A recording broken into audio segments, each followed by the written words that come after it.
జగన్మోహన్ రెడ్డి గారు అంటేనే ఒక విధ్వంసకారుడు అని మనం అంటాం. ఆ జగన్మోహన్ రెడ్డి లాంటి విధ్వంసకారుడు ఉన్నప్పుడు వ్యవసాయంలో మనం చూసుకుంటే ఎన్నో సంక్షోభాలు వచ్చాయి. దాంట్లో 5 సంక్షోభాలు ఏంటంటే ప్రధానంగా నాడు దేశం మొత్తం మీద రైతు ఆత్మహత్యల్లో నెంబర్ 1 స్థానంలో ఉండింది ఆంధ్రప్రదేశ్. అదే విధంగా కౌలు రైతుల ఆత్మహత్యల్లో 2వ స్థానంలో ఉన్నది ఆంధ్రప్రదేశ్. మనం జగన్మోహన్ రెడ్డి గారు ముఖ్యమంత్రిగా ఉన్నప్పుడు చూస్తే 2021-22 ఆ సంవత్సరంలో 122 ఏళ్లలో ఎప్పుడు లేని కరువు జగన్మోహన్ రెడ్డి పాదం పెట్టాడో లేదో కరువు వచ్చింది. అదే విధంగా నాడు గిట్టుబాటు ధర తానిచ్చింది సపోర్టు 0 గుండు 0 జగన్మోహన్ రెడ్డి చేసింది. అదే విధంగా నాడు జగన్మోహన్ రెడ్డి గారు 5 ఏళ్లలో పంట ఇన్సూరెన్స్ అంటారు కదా, 5 ఏళ్లలో అది ఒక్కసారి కూడా కట్టలేదు. ఇది జగన్మోహన్ రెడ్డి పంచ సంక్షోభాలు. ఎందుకంటే నాడు వ్యవసాయాన్ని అధోగతి పాలు పట్టించేసి ఈ రోజు రైతులపైన ఏదో సవతి తల్లి ప్రేమ చూపిస్తూ ఉన్నాడు జగన్మోహన్ రెడ్డి గారు. నాడు ముఖ్యమంత్రిగా ఉన్నప్పుడు ఇన్సూరెన్స్ ఎందుకు కట్టలేదయా అంటే కనీసం మాట్లాడని ఈ జగన్మోహన్ రెడ్డి, గిట్టుబాటు ధర కనీసం రూపాయి కూడా కేటాయించిన ఈ జగన్మోహన్ రెడ్డి,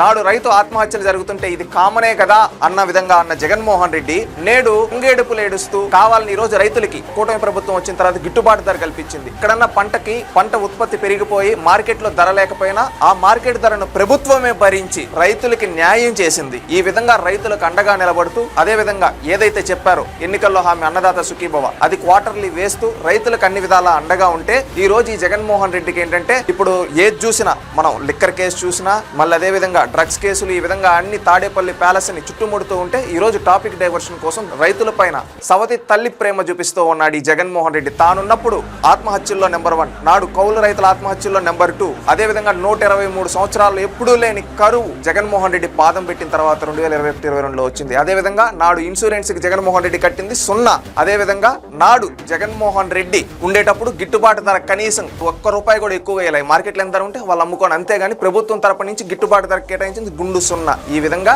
ఇంత అధోగతి పాలు చేసే నాడు వ్యవసాయాన్ని ఈ రోజు దొంగేడుపులు ఏడ్చే జగన్మోహన్ రెడ్డికి రైతులందరూ బుద్ధి చెప్పాలని ఈ రోజు కూటమి ప్రభుత్వం చేసే మంచిని కనబడకుండా ఈ బురద జల్లడం కోసం ఈ జగన్మోహన్ రెడ్డి లాంటి ఆటలాడుతున్నాడు. ఇతనికి బుద్ధి వచ్చే విధంగా రైతులు సమాధానాలు చెప్పాలని కోరుకుంటున్నారు.